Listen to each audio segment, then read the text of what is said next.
पूछना चाहता हूं यूजीसी से कि ऐसा क्लॉज यूनिवर्सिटी को बना के देने की जरूरत क्या थी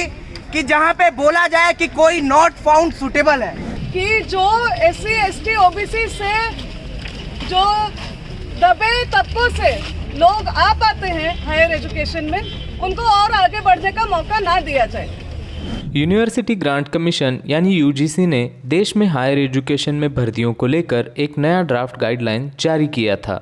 इस नए ड्राफ्ट के अनुसार जब हायर एजुकेशन में भर्तियां होगी तो SC ST और OBC कैटेगरी के लिए जो रिजर्व सीटें हैं उन सीटों पर योग्य उम्मीदवार नहीं मिलेगा तो उन सीटों को अनारक्षित कैटेगरी के उम्मीदवारों से भर लिया जाएगा। इस नए ड्राफ्ट के विरोध में सोमवार को दिल्ली स्थित यूजीसी मुख्यालय के सामने विरोध प्रदर्शन किया गया। इस विरोध प्रदर्शन में दिल्ली के विभिन्न कॉलेजों और विश्वविद्यालयों के छात्र संगठनों ने भाग लिया, जिसमें स्टूडेंट फेडरेशन ऑफ इंडिया, क्रांतिकारी युवा संगठन, ऑल इंडिया स्टूडेंट एसोसिएशन और डेमोक्रेटिक स्टूडेंट यूनियन के विद्यार्थी शामिल हुए थे।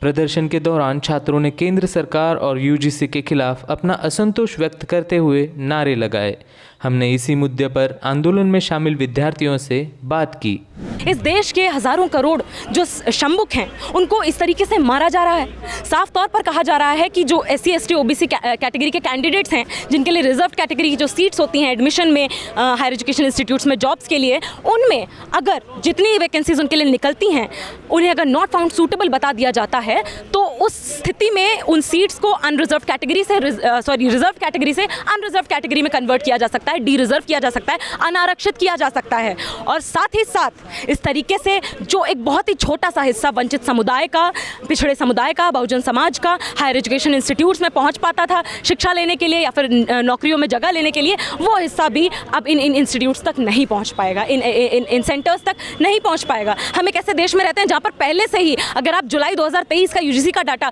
सेंट्रल गवर्नमेंट का डाटा 2023 दिसंबर का उठाकर देख लेंगे, आपको पता चल जाएगा कि महज 42% वैकेंसीज पर ही इस देश में भर्तियां हुई हैं पिछले साल में। दिसंबर 2023 का डाटा है एजुकेशन मिनिस्ट्री का कि केवल और केवल महज 30% तक ही सीटों पर भर्तियां हुई हैं और उसके अलावा बाकी सारी भर्तियां unreserve, reserve category, specially reserve categories की जो भर्तियां हैं उनको खाली रखा गया है। इन्हें खाली रखे जाने के पीछे क्या कारण है? इस देश में हम जानते हैं माली के पद के लिए भी अगर भर्ती निकलती है तो PhD धारक कई हजार लाख लोग अप्लाई करते हैं। तो क्या इस देश में सूटेबल कैंडिडेट्स की कमी है या फिर इस सरकार की नीयत की कमी है कि वंचित समुदाय, पिछड़े समुदाय से आने वाले लोगों को उनके अधिकारों तक वो पहुंचने ही नहीं देना चाहती है? मैं ये पूछना चाहता हूं यूजीसी से कि ऐसा क्लॉज यूनिवर्सिटी को बना के देने की जरूरत क्या थी कि जहां पे बोला जाए कि कोई नॉट फाउंड सुटेबल है। नॉट फाउंड सुटेबल का मतलब क्या है? मेरे एक प्रोफेसर कहते हैं कि इसका और कोई मतलब नहीं है कि कैसे लोगों को जो मार्जिनलाइज कम्युनिटी से आते हैं, पिछड़े वर्ग से आते हैं, उनको कैसे एजुकेशन से और तमाम उन सारी सुविधाओं से एक्सक्लूड किया जाए जहां पे वो पहुंचना चाहते हैं। तो ये नॉट फाउंड सुटेबल, हमारा ये डिमांड है कि ये नॉट फाउंड सुटेबल जो क्लॉज लाई है यूनिवर्सिटी को पावर देती है कि नॉट फाउंड सुटेबल वो बोल देते हैं और सीट खाली छूट जाती है। और उन्हीं सीटों को भरने के लिए अब वो एक पॉलिसी लाए हैं कि कैसे उन सीटों को डी रिजर्व कर दिया जाए और वो ताकि वहाँ पे जनरल कैटेगरी के कैंडिडेट्स वहाँ पे आ सके। साथियों, हम देखते हैं अभी भी यूनिवर्सिटीज़ में अगर देखा जाए, सेंट्रल यूनिवर्सिटीज़ में लगभग 45 यूनिवर्सिटीज़ हैं, मोटा माटी सिर्फ 14% SC ST OBC रिप्रेजेंटेशन है प्रोफेसरशिप में। ठीक है, आप पॉपुलेशन में रिप्रेजेंटेशन देखिए और इसमें रिप्रेजेंटेशन देखिए,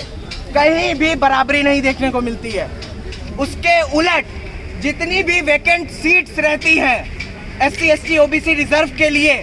वो इतने टाइम से खाली पड़ी हैं, उनको समय से भरा ही नहीं जाता है। इतने सालों से वो खाली पड़ी हैं, उनको समय से भरा नहीं जाता है। जो ये नीति ला रहे हैं, ये हमारे सामने कोई नई बात नहीं है। पिछले एक समय में हमने देखा है, पिछले कई सालों से ऐसे अलग अलग अधिनियम लाने की कोशिश करी जा रही है। लॉकडाउन से पहले हमने DU में एक लड़ाई लड़ी थी 13 पॉइंट रोस्टर के खिलाफ,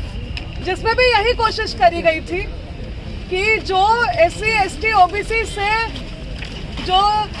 दबे तबकों से लोग आ पाते हैं हायर एजुकेशन में, उनको और आगे बढ़ने का मौका ना दिया जाए। अगर कुल आंकड़े देखे जाए तो 2019 तक के सरकार ही खुद के ही आंकड़े बताते हैं। All India survey of higher education जो इससे पहले 2018-19 में हुआ, उसके बाद शायद हाल ही में नई रिपोर्ट निकली है, पर 18-19 के जो आंकड़े खुद बताते हैं कि इस देश में SC, ST, OBC और मुस्लिम तबकों से जो छात्र आते हैं उनमें से 90% कुल मिला के अगर एवरेज देखा जाए तो 90% जो छात्र हैं वो 10वीं के बाद पढ़ ही नहीं पाते हैं। तो ये सारे जो मार्जिनलाइज सेक्शन, जो एक बड़ा हिस्सा है, जो ही मेजॉरिटी है इस देश का, जिसको अलग अलग तरीकों से आज ये फांसीवादी इस राज्य में बांटने की कोशिश करी जा रही है, उनको दबाने की कोशिश करी जा रही है, उनके छात्र बस 10% ही हायर एजुकेशन तक आ पाते हैं। वो BA कर लेते हैं, उसके बाद और अलग अलग चीज़ें लगाई जाती है, अलग अलग तरीके के एग्ज़ाम लाए जाते हैं, फीस बढ़ाई जाती है, PhD में डिस्क्रिमिनेशन किया जाता है, और उसके बाद बहुत ही एक छोटा तबका है जो PhD करके जो अलग अलग स्टेट यूनिवर्सिटी है, सेंट्रल यूनिवर्सिटी है, वहाँ पे फैकल्टी के लिए एक्चुअली इंटरव्यू देने आ पाता है। अब उस छोटे तबके को भी यूनिवर्सिटी से निकाल देने की जो साजिश लंबे समय से चली जा रही है, उसको फॉर्मलाइज कर दिया जा रहा है। पहले तो ये नॉट फाउंड सूटेबल जो एक टर्मिनोलॉजी था, जो लगता है सुनने में कि एक एब्स्ट्रैक्ट टर्मिनोलॉजी है, बस अपेरेंटली मेरिट के नाम पे लोगों को हटाया जा रहा है। लेकिन हम जानते हैं कि नॉट फाउंड सूटेबल जातिवाद का ही दूसरा नाम है, मनुवाद का ही दूसरा नाम है इस देश में। और इस कैटेगरी में PhD में लोगों को बेदखल किया जाता है और फैकल्टी पोस्टिंग में भी बेदखल किया जाता है। देखिए, राम राज्य का जो बातें हमारी सरकारें करती हैं और ये जो भगवाकरण है, ये एक तरीके का स्मोक स्क्रीन हमारी सरकारें इस देश के अभिजात तबके के साथ मिलकर क्रिएट कर रही हैं। जिस स्मोक स्क्रीन के पीछे एक तरफ तो वंचित समुदाय के लोगों को, बहुजनों को, पिछड़ों को, OBCs को ये दिखाया जा रहा है, ये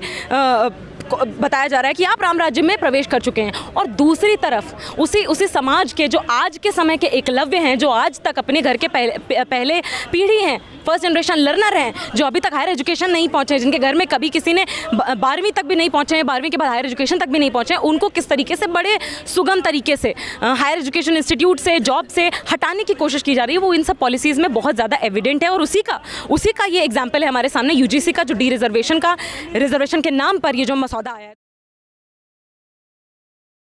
द वायर के और वीडियोस देखने के लिए सब्सक्राइब करें और बेल आइकन पर क्लिक करें। स्वतंत्र पत्रकारिता की आर्थिक मदद करने के लिए डिस्क्रिप्शन में दिए गए लिंक पर जाएं और अपनी राशि चुनें।